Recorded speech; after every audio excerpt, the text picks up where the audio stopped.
আসসালামু আলাইকুম বন্ধুরা, কেমন আছেন আপনারা সবাই? এই শীতে কিন্তু একটা মজাদার ভর্তা রেসিপি নিয়ে আপনাদের সামনে হাজির হলাম।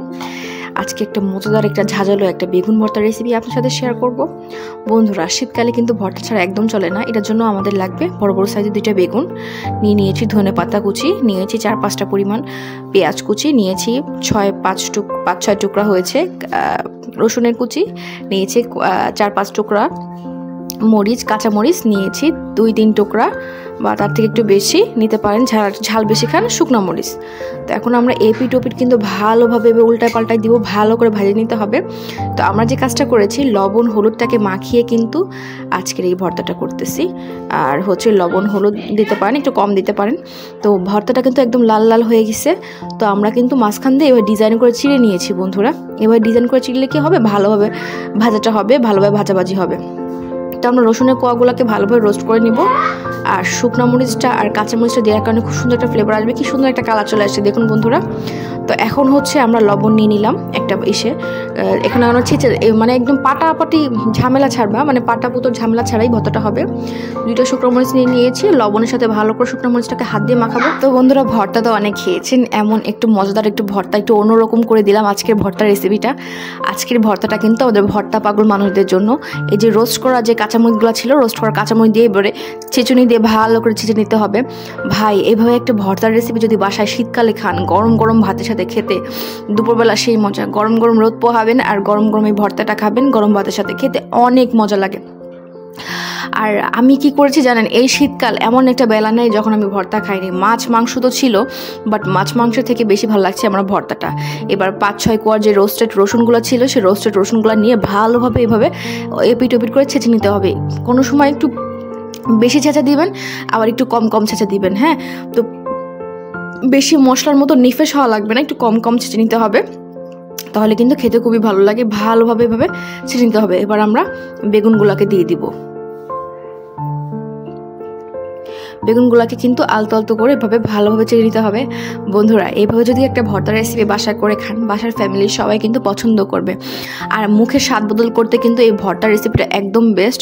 শুকনো মরিচ, কাঁচা মরিচ এর ফ্লেভারের জন্য ভর্তাটা এতটা মজা হয় বলার থেকে বাইরে। আর আমরা একটু স্বাদের জন্য ধন্যবাদ দিয়ে দিয়েছিলাম।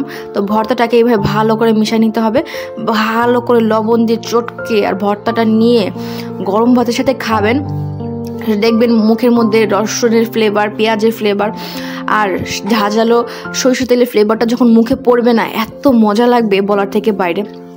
এই শীতে না এমন একটা বেলা নেই যখন আমি আসলে ভর্তা খাই না। আমার পরিবারের সবাই কিন্তু বলে ভর্তা কর, ভর্তা খেতে হবে, ভর্তা খেতে হবে। কারণ শীতকালে যদি এরকম একটা আনকমন একটা ভর্তা, বেগুন ভর্তার রেসিপি যদি আপনি বাসায় করে খান, আপনিও পছন্দ করবেন, আপনার ফ্যামিলি সবাই পছন্দ করবে। আর সত্যি কথা বলতে কি ভাই, একটু স্বাদ বদল করতে কিন্তু ভর্তা খুবই পারফেক্ট। স্বাদ হইতে ভর্তা খুবই পারফেক্ট। এখন আমরা পরিমাণ মতো সরিষার তেল দিয়ে দিব। সরিষার তেল দিয়ে কিন্তু এখন ভালো করে মিশিয়ে নিতে হবে। একটা ঝাঁঝালো গন্ধ আমার নাকের মধ্যে চলে আসতেছে, বিশ্বাস করুন কি সুন্দর একটা ঝাঁঝালো গন্ধ আসতেছে বলার থেকেও বাইরে। মানে সরিষা তেলের ফ্লেভারটা এত ভালো লাগে বলার থেকে বাইরে। তো আমরা এখন ভালো করে মাখাই নিছি। এখন আমরা বাকি উপকরণগুলো দিয়ে দেবো। এটা হচ্ছে 5 ফোড়নের গুঁড়ো। এই 5 ফোড়নের গুঁড়ো দেওয়ার কারণে একটা ভর্তা একটা অন্যরকম টেস্ট হয়। এটা বিশেষ করে প্রত্যন্ত গ্রাম অঞ্চলে যারা থাকে তারা এই ধরনের একটা ভর্তা করে, আমি দেখেছিলাম। তো তাদের কাছ থেকে আসলে এই ভর্তাটা নেওয়া এত মজা হয়। বিশেষ করে চট্টগ্রামেও মানুষ আছে যারা এরকমভাবে বেগুন ভর্তা খায়।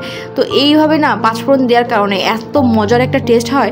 আর হাত দিয়ে মাখায় মাখায় যখন ভর্তাটা এইভাবে মাখানো হয়, টেস্টটা কেমন জানি দ্বিগুণ বেড়ে যায়।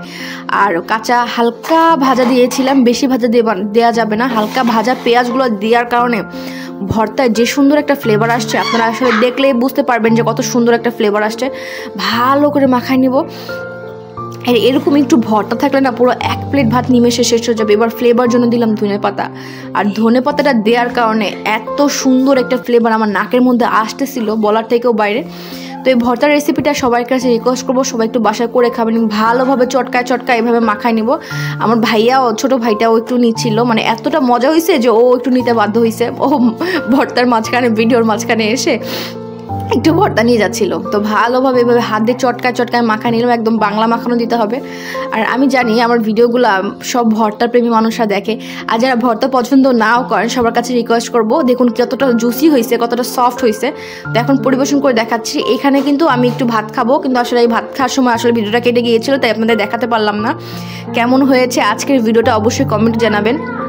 এইভাবে ভর্তা করে খাবেন, আপনিও পছন্দ করবেন, ফ্যামিলির সবাই পছন্দ করবেন। আর শুধু ভর্তার প্রেমী মানুষের না, আমি সবার জন্য আমার ভিডিও আপলোড করে থাকি, আমার বন্ধুরা, আমার কাছে মানুষদের জন্য। সবার কাছে যদি আমাদের ভিডিওগুলো ভালো লেগে থাকে অবশ্যই একটা লাইক কমেন্ট শেয়ার করে দেবেন যারা এখন। বন্ধুরা দেখুন কি সুন্দর একটা কালার চলে আসে ভর্তার, গরম ভাতের সাথে এই শীতকালটা কিন্তু একদম জমে যাবে বন্ধুরা।